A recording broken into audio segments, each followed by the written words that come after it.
How's it going, everybody? Dachodoy here, back with another Dragon Ball FighterZ video, and this time we are talking about a much requested topic, that being our final tier list for Dragon Ball FighterZ Season 2. The odds are pretty good that they will reveal something going into the World Tour Finals sometime in February regarding the future of Dragon Ball FighterZ, but for Season 2 this is pretty much the end of the line, meaning we have had a long time with each and every one of these characters, including DBS Broly, who is the latest inclusion.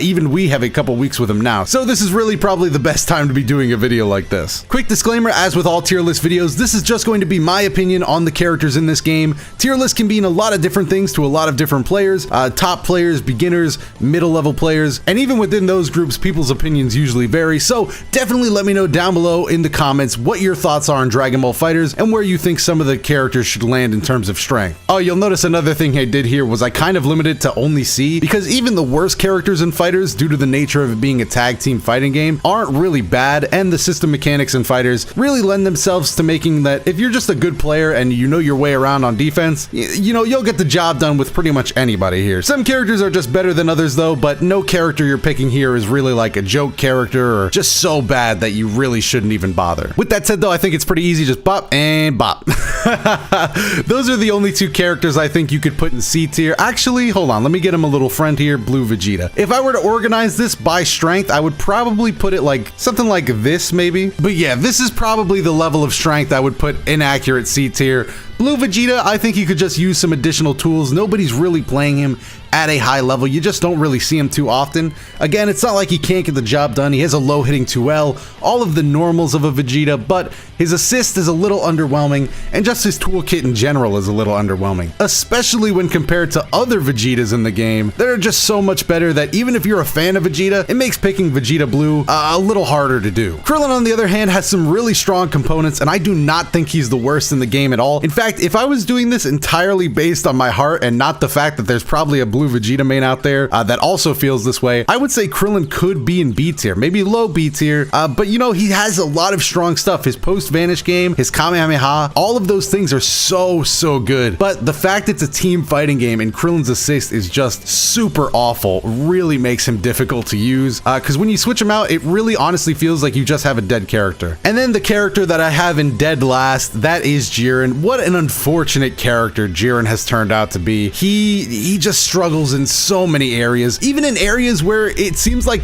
even the devs of Arxis are like, yeah, Jiren kind of sucks. And these areas I'm specifically talking about are his counters, which people can just vanish out of, pretty much just all of them. You don't even get a combo from landing a melee counter, or a hit counter, I should say. Just when they attack you and you do a physical attack counter, you can't combo out that for free. You have to spend a bar and get scaled damage. Why? And then you do his range counter and people can vanish out of that. And you compare that to a character like Janemba, who also has a ki blast and beam counter, and he's fully invincible and it locks on and he can combo. Why? Why is Janemba so privileged compared to Jiren? I mean, Jiren should also work like Janemba's, to be fair. Maybe not in the exact way, obviously you don't have to make it appear behind them, but just let Jiren get a combo off both of his counters, and even then I don't think he would be too good, but it would definitely improve him a little bit overall. Some other adjustments I could see them making is definitely tweaking the speed of his 5H grab. That's another thing. He doesn't have a standard 5H, where instead he just gets a command grab, but it's painfully slow compared to some of the others in the game, so it overall just kind of feels like a desperate move if you ever want to go for it. Just like, wow, that Jiren player really clicked that unsafe button, huh? That's the only way I could see it really catching people. And now we move on to the top of the top, S+. Why did I separate S and S+? It's just because I feel like there's a small dividing line between S+ and S, and I think it's pretty obvious, but we're just gonna go ahead and pop them right in here. Who are the three characters I think are S+ material? You got the number one in the game, GT Goku. People are going to disagree on this. A lot of people think it's Kid Buu, but I feel like what you're getting for GT Goku is just, it's a little too much. Honestly, GT Goku is the complete package. This man has everything you could want. Slide him on any team. And Kid Buu has some of that as well. That's why he's also S+, but I don't know. I feel like he's less of an overall good tool, and I could see people disagreeing with me on this because I feel like Kid Buu does a lot too. It's hard. I think they're next to each other, but I feel like Goku GT just barely gets it for me, and maybe that's just because I find him a little more annoying. But yeah, they are both S+. The last S+ character for me is Teen Gohan. I hate this guy. I hate this character. I hate defending against him, I should say. He's just too good, dude. He's got the damage. He's got the combos. He's got the neutral. This character is just really, really nice to play now. I think he's in a good spot, actually. I would probably tone him down, all things considered. Maybe he's in too good of a spot, but a part of me thinks it's really nice to see him so high up when at the beginning of Fighter's lifespan, he was seen as a complete non-factor just because adult Gohan was so much better than him. And S, that's right, S. I'm going to start off with Bardock down here. People are dropping Bardock nowadays, but I don't think that's really a reason to sleep on him. There's a reason Bardock is Bardock, and we all know and love him. Even now, I still view him as the epitome of a fighter's character. This guy just has every tool you could want while still doing all of the basic stuff really well, whereas Goku GT is like that, but also like they gave him a Spirit Bomb for some reason and made him shorter. Bardock, again, is probably one of those characters we don't have to talk too much about, but he's very approachable, making him great for newcomers to pick up and dip their toes into Fighter's more hardcore side with all of the stuff he can do. So if you haven't played Bardock and you're new to the game, I actually would recommend picking him up. It's hard to nerf Bardock as well. I don't think there's much they could do to him without completely killing his character, but it'll be interesting seeing what they do with him moving forward if they continue with this game. As for other S characters, maybe this is where most people will start disagreeing with my list, because I'm actually going to throw a couple contestants up here. We got Adult Gohan. That one I don't think people will disagree with, but I'm also going to throw in DBZ Broly, and I also just have to throw in Super Saiyan Goku up here, dude. Super Saiyan Goku has proven that he is here to stay. He is definitely the Ryu of Dragon Ball FighterZ, except he is much more of a multi-tool. This man can go on any team. He's got the classic beam assist, but his simplicity really doesn't hurt him when he's out on the field as well. He has a great Ki Blast game. He can play just about any aspect of FighterZ well, and you've seen this character make comebacks. A lot of people joke about Super Saiyan Goku being a comeback character, and it's because it's entirely true. 1v3 with Super Saiyan Goku ain't even that hard if you have Sparkin by your side, as you can really just approach just about any character and really make them play more your game than theirs. DBZ Broly I have up here just because this dude is an absolute monster. He'll chase you down. He has a great amount of armor moves, and honestly, even more than that, it's his Ki Blast game. The keep away potential with Broly is so stupid. Definitely not what I foresaw when they were making this character, putting out trailers and stuff, because he does have grabs and armor, so I thought he'd be a grappler. But then they decided to put some armor on those Ki Blasts too. Just the ability to overpower anybody else in the Ki Blast game, make them want to super dash, and punish them appropriately after that is a huge nuisance to deal with. And Adult Gohan,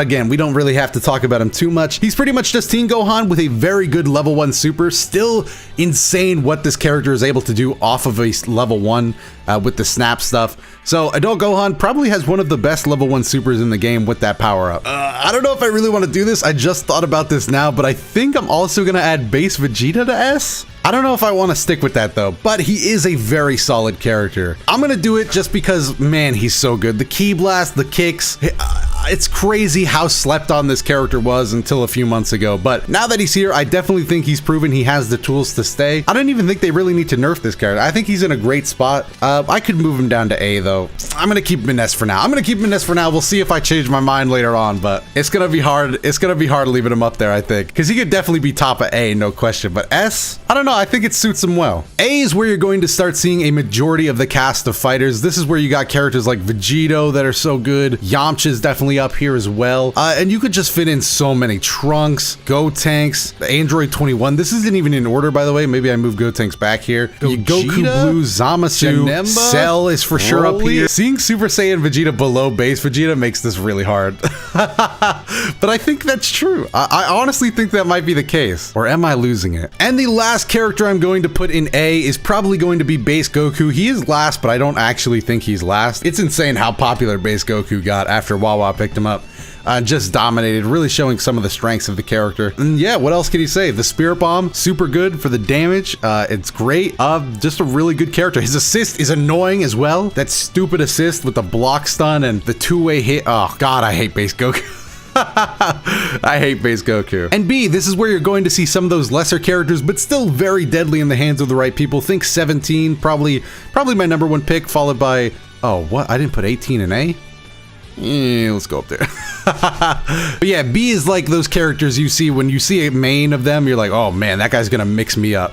But yeah, so Ginyu, Android 21, I'd even put Hit down here. Hit could probably go up to A. I'll give you a loose A, Hit. I'll give you a loose A. I haven't seen a Hit player in so long, though. That has to be the order for me. So let's go through these all very quickly. Android 17 is super good. I love Android 17 in this game, but he does have his problems with just the stubby normals, one of his specials being almost completely useless, all that stuff. You've heard of his problems before, and they're still there, but a good player can really make some moves happen with 17.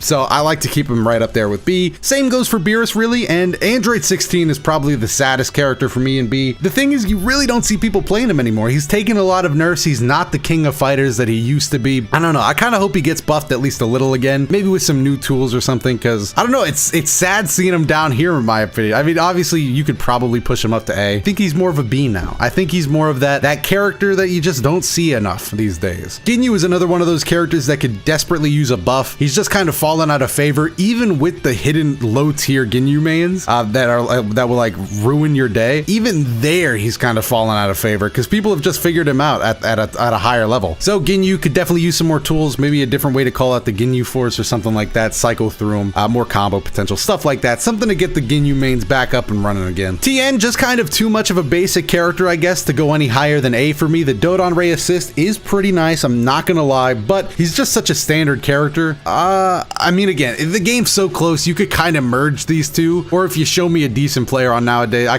can move him up. Stuff like that, just like, I don't know, you need to see one in action, but I think B for these works pretty well because you're never going to see them until just somebody that likes the character picks them up and starts mixing you. Majin Buu, pretty much the epitome of that sentence. Majin Buu mains are wild. I cannot defend against this character. If it was a tier list on how bad the character beats me, Majin Buu would be S+.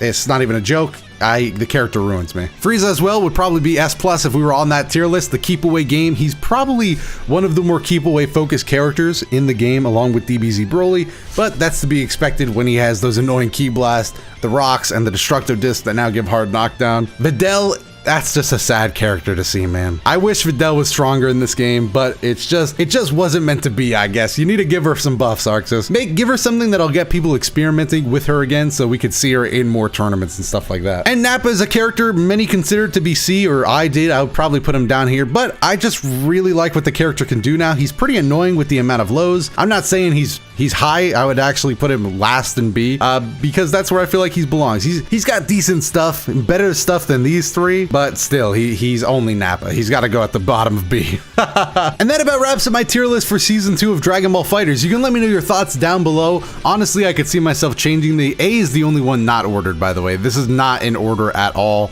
You could easily mix some of these around and it wouldn't matter to me. But everything else I think I have down to an order here. Yeah, I'm okay with this. I mean, maybe B could be mixed up a little too, but we covered that in the video. Like I said before, definitely let me know your thoughts down below in the comments, and make sure to hit the like button and subscribe if you enjoy the stuff we make here. Like I said, I'm hoping Dragon Ball FighterZ receives some news about its future going forward, so definitely stick around to the channel to stay updated on all of that stuff. If you want to watch more videos right away, there should be some up on your screen, so give those a watch. Thank you again for making it to the end of this video. I have been Dr. Doya, and I will see you in the next one.